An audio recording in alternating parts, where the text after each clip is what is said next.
আমরা আজকে সেনাবাহিনী, বাংলাদেশ সেনাবাহিনী, পুলিশ এবং ভোক্তা অধিকার আমরা যৌথ অভিযানে এসেছি। বিশেষ করে আপনারা তো অবগত আছেন, রমজানকে কেন্দ্র করে সয়াবিন তেলের একটা কৃত্রিম সংকট কিন্তু তৈরি হয়েছিল। তো ইতিমধ্যে এটা কাটতে শুরু করেছে এবং আমরা আজকে যেটা পেয়েছি যে সয়াবিন তেল, খোলা তেলে কিন্তু কোনো ঘাটতি নাই, পর্যাপ্ত সরবরাহ রয়েছে এবং দামটাও কিন্তু অলরেডি কমে গিয়েছে। আর বোতলজাত তেল বাজারে আজকে ঢুকবে হয়তো বিভিন্ন কোম্পানির, আমরা ইতিমধ্যে যেটা কথা বলেছি। আর এখানে যেটা হয়েছিল যে কোনো দোকানদার বিশেষ করে বোতলজাত তেলে বোতলের গায়ের দাম অপেক্ষা বেশি নিচ্ছিল। তো এমন তথ্যের ভিত্তিতে আমরা কিন্তু বেশ কিছু অভিযান পরিচালনা করেছি এবং আজকে কিন্তু আমরা এটা পাইনি।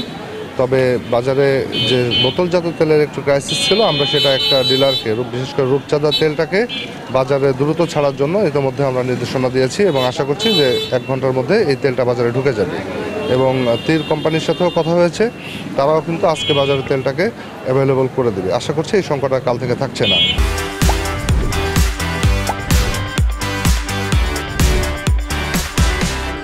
আর এছাড়াও অন্য যে নিত্যপণ্য রয়েছে সেগুলোর দাম নিয়ন্ত্রণেই আছে এবং কোনো ধরনের কোনো সংকট বা সরবরাহে কোনো ঘাটতি নেই। আর আমাদের ভোক্তা অধিকারের বা আমাদের যে যৌথ অভিযান এগুলো কিন্তু অব্যাহত থাকবে। আর এছাড়াও যদি অন্য কোনো অনিয়ম বা আইন বহির্ভূত কোনো কর্মকাণ্ড আমাদের পরিলক্ষিত হয়, তাহলে আমরা আমাদের আইন অনুযায়ী ব্যবস্থা নিচ্ছি। আমাদের এখানে কোনো জরিমানা আরোপ করা হয়নি, তবে আমরা সতর্ক করেছি ব্যবসায়ীদেরকে যেন এই ধরনের অনিয়ম না করে। আর রমজান আগামী মাস ব্যাপী আমাদের এই অভিযানটা অব্যাহত থাকবে। এটা আসলে খোলা তেলের দামটা বেশি ছিল, কিন্তু এখন নেই। এখন হয়তো আপনি জেনে থাকবেন যে আজকেও কিন্তু আমরা দেখলাম 180 টাকা খোলা তেল বিক্রি হচ্ছে প্রতি লিটার, যেটা হয়তো বোতলজাত তেলে এক বোতলের দাম আছে সেটা 175 বা 76 টাকার মতো। এখন আমরা কিন্তু দেখেছি ইতিমধ্যে, আমরা একটা মূল্য তালিকাও কিন্তু প্রদর্শন করা রয়েছে যে উনি 180 টাকা করে বিক্রি করছেন। তো এখন আপনাকে তো এটা অন্য কোনো তথ্য দিয়েছে কিনা। আচ্ছা, যদি সেটা উনি নিয়ে থাকেন তাহলে উনি অবশ্যই এটা বেশি নিয়েছেন।